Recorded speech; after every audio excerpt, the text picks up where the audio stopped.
Halo investor, pada kesempatan kali ini kita akan membahas lagi perusahaan yang akan go public, yaitu ada PT Oscar Mitra Sukses Sejahtera yang akan listing di Bursa Efek Indonesia dengan kode emiten OLIF yang masuk ke dalam sektor consumer non-cyclical. Jika kita cek di website IPO, PT Oscar Mitra Sukses Sejahtera atau OLIF itu memulai masa book building dari tanggal 4 April 2022 hingga 14 April 2022, di mana book building price rank-nya itu di Rp100 hingga Rp125. Jumlah saham yang ditawarkan adalah sebanyak 400 juta saham biasa, atau sebanyak-banyaknya persentasenya adalah 21,10%. Nilai nominal per lembar sahamnya adalah Rp10. Harga penawarannya Rp100 hingga Rp125. Kemudian nilai emisi ataupun total dana yang dihimpun adalah sebanyak-banyaknya adalah Rp50 miliar. Kemudian dari OLIF ini juga membagikan rasio saham baru dan juga waran seri 1, yaitu setiap satu saham baru akan mendapatkan satu waran seri 1. Jadi jika kalian ikut IPO, kalian memesan misalnya dapat penjatahan 5 saham baru, nah kalian juga mendapatkan 5 seri waran. Jadi 1:1 gitu ya. Kemudian untuk jumlah waran seri 1 yang ditawarkan adalah sebanyak 400 juta waran seri 1 yang mewakili 26,67% dari jumlah saham yang telah di-store penuh pada saat penyertaan pendaftaran disampaikan kepada OJK. Kemudian untuk harga pelaksanaan waran seri 1 itu belum diketahui saat ini dan baru ditentukan pada kemudian. Masa pelaksanaan waran seri 1 itu dimulai tanggal 24 Oktober 2022 hingga 28 April 2023. Ini berkisar sekitar 6 bulan lamanya. Lalu untuk masa penawaran umum itu dimulai tanggal 22 April hingga 27 April 2022. Tanggal penyatatan di Bursa Efek Indonesia ataupun listing dan diperdagangkan adalah 29 April 2022. Dan perusahaan sekuritas yang menjadi pelaksana emisi efeknya adalah Danatama Makmur Sekuritas. Nah, ini adalah sejarah yang dikutip dari website dari Oscar Living ataupun OLIF gitu ya. Nah, seiring dengan waktu dan berkembangnya perusahaan, Oscar Living mengembangkan penjualan berbasis online pada tahun 2009. Sebagai salah satu pionir dan menjadi terdepan hingga saat ini, dan telah melayani kurang dari 1,5 juta pelanggan di seluruh Indonesia. Oscar Living juga memulai pengembangan bisnis bekerja sama dengan berbagai marketplace dan menjadi penjual terbaik di berbagai marketplace. Oscar Living juga terpilih sebagai penjual lintas wilayah atau cross border Asia Tenggara dan melebarkan sayapnya pada pasar Malaysia, Filipina, Singapura, Thailand, Vietnam, dan Hong Kong. Nah, kalau kita lihat ini sebenarnya dari negara Malaysia hingga Vietnam itu sudah termasuk ya dari negara Asia Tenggara. Nah, mungkin sebagai tambahannya adalah Hong Kong gitu.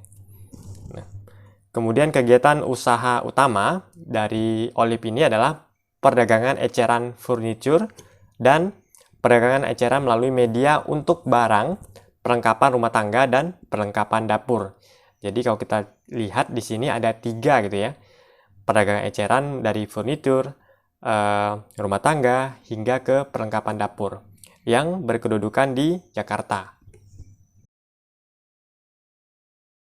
Kemudian OLIF juga memiliki 2 perusahaan anak, yaitu ada PT Anak Seribu Pulau dan PT Archipelago Katulistiwa Persada, di mana keduanya didirikan tahun 2021 dan status operasionalnya adalah belum beroperasi.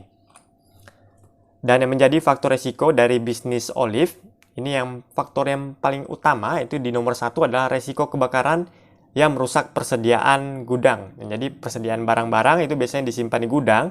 Nah, kalau kebakaran, biasanya konsumen yang ingin membeli suatu produk ataupun barang itu biasanya akan kesulitan karena produknya sudah rusak sehingga harus mungkin di stok dari gudang di wilayah lain. Sehingga ini tentunya akan menghambat proses pembelian dari konsumen.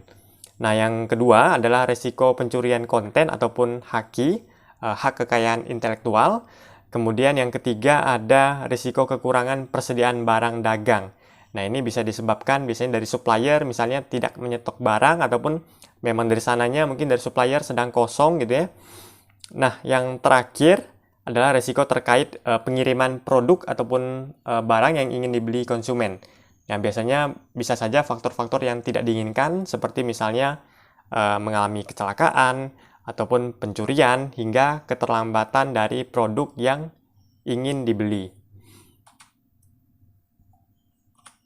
Nah, selanjutnya kita masuk ke rencana penggunaan dana hasil penawar umum, di mana sekitar 11,78% akan digunakan oleh perseroan untuk belanja modal terkait renovasi gudang dan memperkuat jaringan perdagangan produk-produk furniture dengan menambah armada on-fleet berupa truk.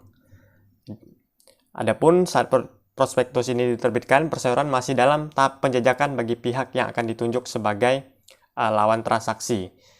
Perseroan memperkirakan jangka waktu pelaksanaan penggunaan dana sekitar 2 tahun untuk yang di poin A ini.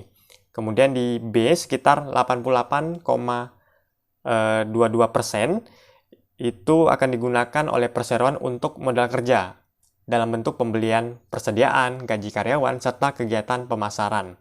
Nah, sedangkan untuk dana yang diperoleh perseroan dari pelaksanaan waran seri 1 itu akan digunakan seluruhnya untuk modal kerja dalam bentuk pembelian persediaan, gaji karyawan, serta kegiatan pemasaran. Jadi secara garis besar, di poin A itu digunakan untuk capex, sedangkan untuk penggunaan dana pada poin B merupakan OPEX ya, untuk biaya operasional gitu. Lalu untuk struktur permodalan dengan nominal saham Rp10 setiap sahamnya, itu kepemilikan terbesar itu dimiliki oleh Hendro Yap, yaitu sebanyak persentasenya adalah 71,84%, sedangkan masyarakat itu punya 21,05%, atau sebanyak 400 juta saham. Sedangkan Hendro Yap ini punya sekitar 1,3 miliar saham gitu ya. Kemudian sesudah pelaksanaan waran, maka persentase kepemilikan dari masyarakat dan semua pemilik saham lainnya akan terdilusi. Nah, masyarakat itu nantinya hanya memiliki persentase kepemilikan 17,39% dari yang sudah punya sebelumnya. Nah, kalau tidak menebus dari warannya, maka akan terdilusi. Nah, opsi lainnya kalian juga bisa menjual dari waran tersebut gitu ya, jika kalian tidak ingin menembus dengan saham baru. Nah, jadi ketika di total ini sekitar ada 34% gitu ya, saham yang nantinya akan dimiliki oleh masyarakat ya, jika pelaksanaan warannya sudah dilakukan secara full gitu. Kemudian kita masuk ke laporan keuangan. Nah, untuk laporan keuangan dari sisi aset, itu jika di total, aset lancarnya mengalami kenaikan jika dibandingkan 31 Oktober 2021 dengan 31 Desember 2020. Nah, kita lihat di sini untuk pos yang mengalami kenaikan adalah persediaan. Di sini paling signifikan. Dari sebelumnya ada di 9 miliar, ini menjadi 15 miliar. Kemudian untuk jumlah aset tidak lancar, ini mengalami persentase kenaikan sebanyak 282,55%. Dari sebelumnya hanya 2,5 miliar jadi 9,8 miliar. Nah, pos yang berkontribusi yang menyebabkan kenaikan yang signifikan itu berasal dari aset tetap. Kemudian aset hak guna juga mengalami kenaikan. Nah, sedangkan untuk aset pajak tangguhan ini naik namun tidak terlalu besar. Nah, sebagai catatan, perusahaan Olip ini adalah perusahaan yang memiliki aset, jika kita lihat totalnya itu di bawah 50 miliar. Sehingga nantinya saham Olip ini itu akan masuk ke dalam papan akselerasi. Nah, nanti saya akan buat video khusus mengenai pembahasan tentang papan akselerasi. Oke, kemudian di liabilitas, kita cek untuk liabilitas jangka pendek itu mengalami kenaikan sebanyak 14,30% dari sebelumnya 7,8 miliar tahun 2020, 31 Desember, Kemudian jika dibandingkan dengan 31 Oktober 2022 menjadi 8,9 miliar. Nah, pos yang mengalami kenaikan kita lihat di sini adalah utang bank jangka pendek. Dari sebelumnya tidak ada di tahun 2020 menjadi 4,8 miliar ini ya. Cukup besar nilainya. Namun utang lain-lain itu juga di tahun 2021 dari sebelumnya yang ada 4,1 miliar ini menjadi mungkin sudah dilunasi ya, jadi sudah habis. Namun menambah utang lagi, utang bank jangka pendek. Lalu untuk liabilitas jangka panjang itu mengalami kenaikan yang sangat besar, ini sebesar 867,31% dari sebelumnya hanya 341 juta menjadi 3,3 miliar. Nah, ini disumbang kita lihat dari liabilitas sewa yang naik sangat besar gitu ya, dari sebelumnya tidak ada di tahun sebelumnya. Dan terakhir untuk ekuitas, ini kita lihat mengalami kenaikan 143,18%. Nah, kalau kita lihat ini berasal signifikan dari uang muka setoran modal sebanyak 9,3 miliar ini ya. Nah, di sini saya menemukan beberapa kesalahan pengetikan mungkin di prospektus. Kita lihat di sini ini kalau kalian temukan di halaman 15, kita lihat jumlah ekuitasnya di sini tertulis 16,790 miliar. Sedangkan ini saya cek di analisis pembahasan laporan keuangannya itu sebesar 16,780. Ini beda satu angka. Nah, ini sebenarnya sangat fatal gitu ya kalau pada realnya gitu. Nah, di sini saya sudah mengecek juga di laporan akhirnya, di bagian akhir terdapat laporan-laporan. Nah, ini sama nih, 16,780. Jadi kita pakai yang ini. Ini kita abaikan saja, mungkin terdapat kesalahan pengetikan. Dan kita masuk ke ini, laporan laba rugi. Di penjualan kita lihat di 10 bulan periode berjalan pada tahun 2020 dan 2021 jika dibandingkan mengalami kenaikan 64,88%. Dan kalau kita cek untuk laba tahun berjalan itu meningkat 154,50%.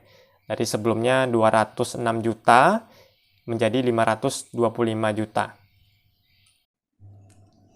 Selanjutnya kita masuk ke poin pentingnya, yaitu adalah valuasi dari OLIP, di mana jika OLIP nantinya akan listing menggunakan harga penawaran terendah, yaitu di Rp100, maka akan punya price to earning ratio di 301,54 dan price book value-nya di 3,35. Nah, angkanya sudah sangat tinggi untuk saham yang masuk ke dalam papan akselerasi. Nah, market cap-nya itu di 190 miliar. Nah, jika dibandingkan dengan kompetitor yang juga sama, itu dimasuk di papan akselerasi juga, itu punya price to earning ratio-nya di 286,74 dan price to book value-nya di 1,27 dan market cap-nya di 59,53 miliar. Nah, sebenarnya untuk bisnis ataupun usaha dari OLIP dan SOFA ini sebenarnya agak sedikit berbeda, di mana kalau OLIP ini penjualan eceran, produk rumah tangga, furniture, dan juga produk dapur. Sedangkan SOFA ini, kalau dicek di websitenya itu lebih ke furniture. Furniture yang produk-produknya juga bisa dikatakan lebih mewah ya, lebih mahal gitu. Dan terakhir, kita masuk ke kesimpulan. Nah, untuk kesimpulan kinerja dari OLIP itu meningkat dari tahun 2020. Kenapa hanya 2020? Ya, karena laporan keuangannya hanya mencantumkan laporan dari tahun 2020. Jadi tidak dituliskan misalnya kinerja OLIP di tahun 2019 dan 2018. Jadi sebenarnya kurang lengkap bisa dikatakan. Dan poin yang kedua adalah dana IPO-nya dari OLIP itu digunakan untuk CAPEX dan juga OPEX. Dan yang poin menariknya itu rasio saham baru dan waran seri satunya adalah 1:1. Jadi kalau kalian mendapatkan penjatahan 100 saham OLIP, maka kalian juga akan mendapatkan bonus berupa waran seri 1 sebanyak 100. Dan poin terakhir, valuasi OLIP ya bisa dikatakan masih tergolong mahal ya. Apalagi untuk saham yang masuk ke papan akselerasi. Mungkin kalian bisa cari saham-saham lain yang lebih menarik secara valuasinya. Sebagai catatan, video ini bukanlah financial advice. Do your own research sebelum memutuskan untuk membeli ataupun menjual sebuah saham. Terima kasih sudah menonton video ini hingga akhir. Jangan lupa untuk like dan share ke teman-temanmu. Serta subscribe untuk mendukung channel ini terus berkembang.